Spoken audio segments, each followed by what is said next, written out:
The Animal House. Magnum PI's Ferrari 308, not a real Ferrari. That's a fake fiberglass Ferrari show over a Volkswagen chassis. That is the time-traveling DeLorean from all three of the Back to the Future films. And if you're a fan of the Fast and Furious, you'll recognize the red number and the gold number passing by on the left.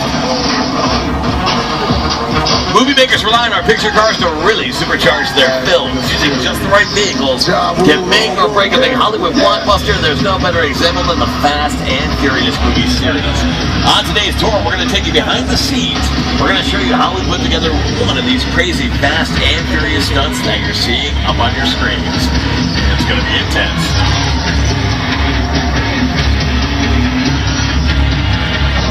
So you want to turn your cameras over to the left-hand side of the train. You'll see two cars sitting there on the stage. Focus your cameras and your eyes on those cars, and don't blink for a second. Now, the only warning I can give you about this Fast and Furious stunt we're going to witness is that the stunt is going to get really up close and personal with everybody. So keep those cameras ready. Here we go. Clear on the set. Let's see the bullet hits. And go! Smoke! Go! Fire! Go! Okay, we're clear for a full run-through. All systems checked. This one's for real, guys, so watch out. And action!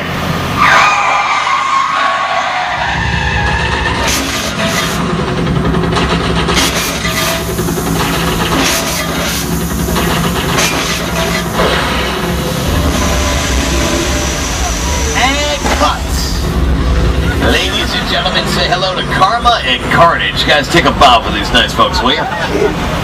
There you go. Hey guys, can you show them any other cool moves today? Nice. Karma and Carnage are great examples of what we call motion control technology special effects. It's a newer special effect that we've been using here in Hollywood on almost a daily basis. Alright guys, that was great. Guys, you can stop dancing now. The stunt's over. We have to go. Seriously, you're embarrassing me and you're embarrassing let's just wave goodbye to Karma and Carnage. Forget it. If you check out Fast 5 in theaters right now, the 5th Fast and Furious movie, keep your eyes open. Karma and Carnage do make a cameo appearance. We're going to do a little bit of traveling here on the Universal Studios back lot on this kind of weird day. We're going to go from the streets of the Fast and Furious to a little island off the coast of Costa Rica. It's a fun, safe little place, and I'm sure you probably have heard of it before. Welcome to Jurassic Park. We are headed into the heart of Jurassic Park. Coming up on either side of the train, we're going to see vehicles and set pieces used in all three of Steven Spielberg's Jurassic Park films. If you have your cameras out and you're looking for dinosaurs on the back lot today, unfortunately, we had to get rid of them all. We used to keep them here, but they like to attack the trams. They ate some of the guests. People threw lawsuits at us and got really ugly, so they had to go. We apologize. So instead of talking about the dinosaurs, let's talk about some of the vehicles that are passing by. On the left, you'll see that Jeep with a seat hanging off it. You'll remember that from the Lost World Jurassic Park in the Dino Roundup scene. And speaking of Dino Roundups, looks like we didn't get all the dinos rounded up here on the back lot after all. Remember, if you're sitting in a blue seat, you might get a little wet. And if you didn't get wet yet, don't worry. We have a lot more water effects coming up. Everybody will get it sooner or later, I promise.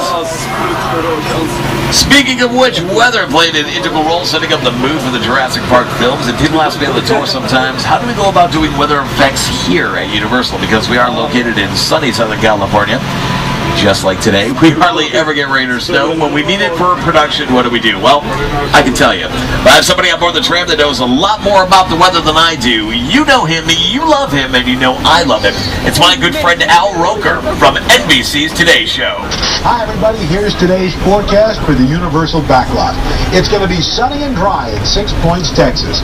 Cool and cloudy in Little Europe.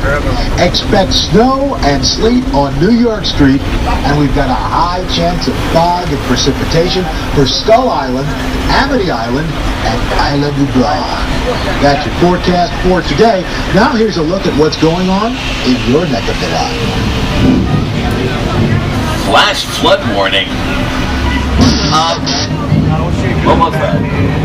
What was I saying? Oh, that's right, folks. Here in Southern California, we need a ton of rain for a flash flood. Now, I know it's a little bit overcast, but the sun is trying to make its way out. I guess it did rain. I apologize. And that was thunder I heard earlier, right? Is that? Oh yeah, it was, and it sounds close. All right, I'm getting worried.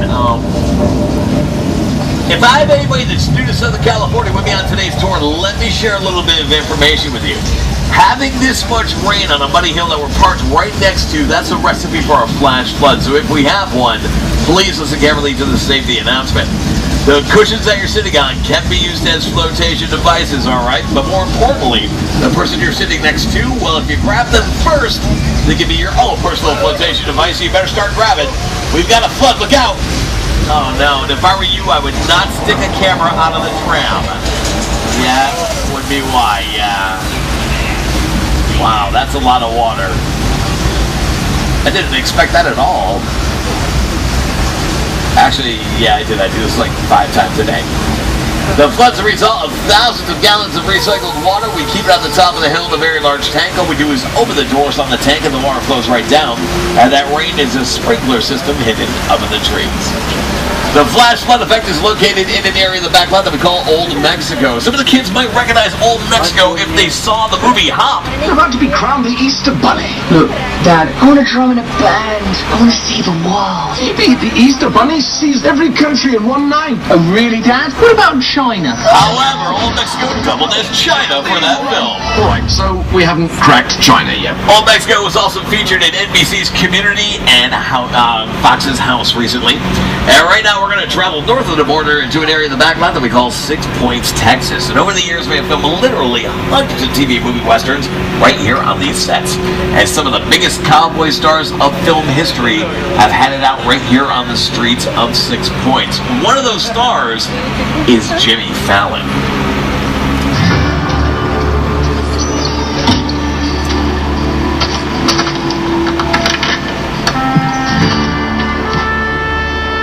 This town ain't big enough for the both of us, Jimmy Fallon.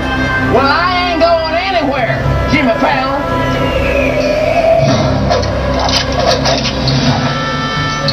Now look here.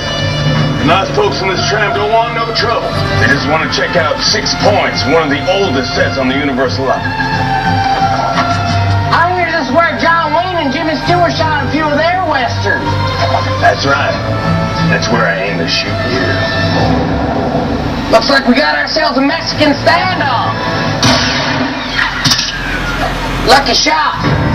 Now what say you mount up and get out of town while the getting's good? All right. Well, I'll see you again, Fallon. Oh, you can count on me, Fallon. Now get. This is the beginning of a beautiful friendship. We just have to talk it out, that's all. Even though 6 Points, Texas shows up in our classic westerns, some of the kids on board by the tram might recognize 6 Points because it pops up in modern movies sometimes. In fact, 6 Points was featured in Disney's comedy Bedtime Stories starring Adam Sandler. When we're in the metro sets, I told you how the buildings we're passing by, they weren't real, they're facades. Well, we're surrounded by facades here at 6 Points, Texas as well. But here, I can show you guys what a facade actually is. As we come around the corner, take a look over the left-hand side of the tram. You can see the backs of the buildings here at 6 Points, or you can see the buildings have no backs to them at all, just the fronts and sides. That's what facade means in French, false front. Now, I guess we could call facade special effects, but we use a lot of special effects here in Hollywood. We like to show off some of those effects on the studio tour, and one of my favorite special effects is going to be coming up on the left-hand side of the tram. You're going to see this round object going by with stairs running up it. It looks like a giant pipe. We call that the Universal Studios water tank. When we want to throw our actors in a body of water, the water tank is the perfect place to do it, like we did in this scene from the comedy Dragnet starring Tom Hanks and Dan Aykroyd. That's them getting tossed into the water tank. We can put other things in the tank as well. I found the snake. Like snakes. Also on the right in front of the water tank, you'll see that patch of pavement we just drove over. That pavement doubled as the surface of the moon. For the Tom Hanks movie, Apollo 13. We literally film on every square inch of the Universal Studios back lot. What we've shown you so far are what we call practical effects. That means they're physical effects with no digital manipulation. Nowadays, a lot of movies use what we call CGI. That stands for computer-generated imagery or computer animation. However, practical effects do play a part in movies with a lot of CGI. A great example is 2005's King Kong. Here's a scene from the movie featuring the SS Venture approaching Kong's home of Skull Island. Director Peter Jackson searched the world over to find the perfect vessel that could double as the Venture. But trying to find a 1930s freighter in the 21st century is like trying to find a needle in a haystack. Now, they could have rendered the Venture and Skull Island with computers, but instead, Peter Jackson wanted that old world feel that practical effects can bring to a movie. So that's what they decided to do. And since practical effects are physical, that means the Venture and Skull Island were actually built for the film. We can show you them on today's tour. Now, the Venture is a boat. The island goes on water, and so do boats. So that means we have to go into a body of water so I can show you this practical effect. Take a look ahead. We're going to get our tram into the lagoon, but we're going to do it in a way where we don't get you guys wet. Have your cameras ready and point them forward at the water. We're going to move this water out of the way on the count of 3. Here we go. 1, 2, 3. Keep in mind, this is real water that we are using.